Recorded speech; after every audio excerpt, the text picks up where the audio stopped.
In place the biomachinery that obeys the code, right?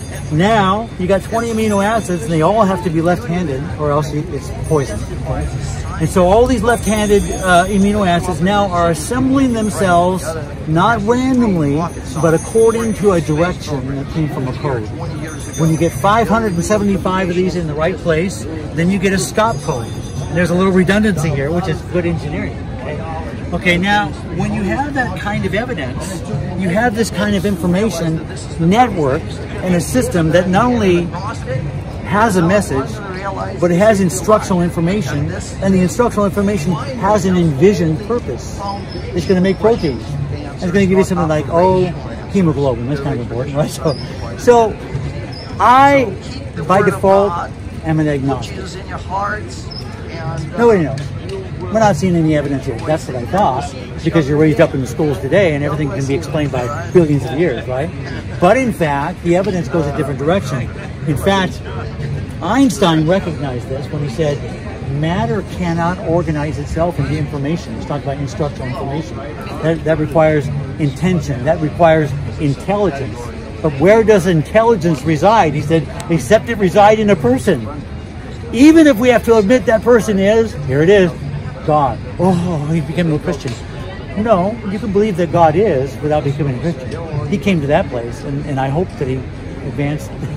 And that's what we try to do here. We try to go one step further. We say, look, this is the empirical evidence. You can examine it. It's not my opinion. It's not my philosophy. That's evidence of a communication network. How special is that? Bill Gates, you heard of him, right? Yeah, Bill Gates says that DNA is like software, only far more complex than any software we've ever created.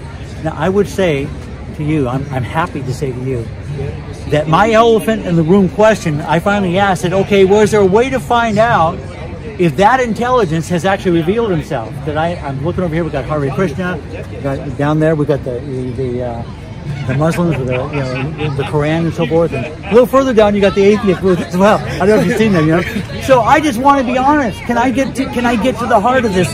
And I find out that the God who created this, because it takes the supreme mind of that kind of a deity that far exceeds all of our technologies. I want to know if there's some way that he has identified himself in a way that absolutely removes all doubt. And here's the way he did it.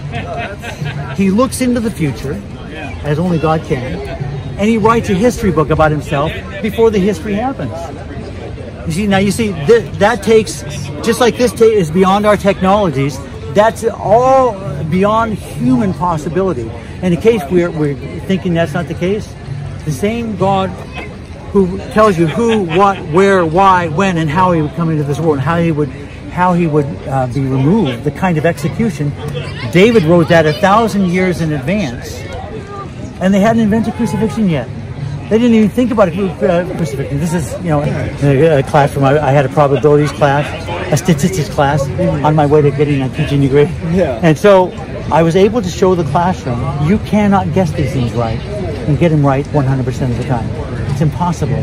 So I just give you just a few, like this one. Who is he? That tells you this is the one who's a child born, but he's also the mighty God. Whoa. The child born is going to be the mighty God? Yeah, that's who he is.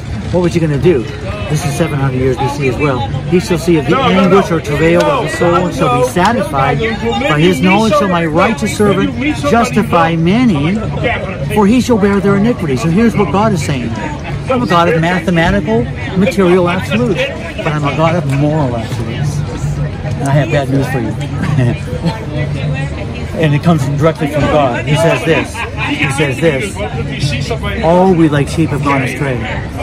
We have turned everyone to his own way. And the Lord hath laid on him the iniquity of us all. Actually, that's bad news and good news, right? So the bad news is we've all gone astray. Every one of us. The good news is God says, I've made provision for all. And maybe I'm saying all this and you already know this. Have you ever met the Lord Jesus Christ? Or have you thought logically about the Lord Jesus Christ before? I have, yeah. You have. Okay, one step further. This promise-keeping God who wrote the code here, and the reason we're out here, because even as a Christian, you should be equipped.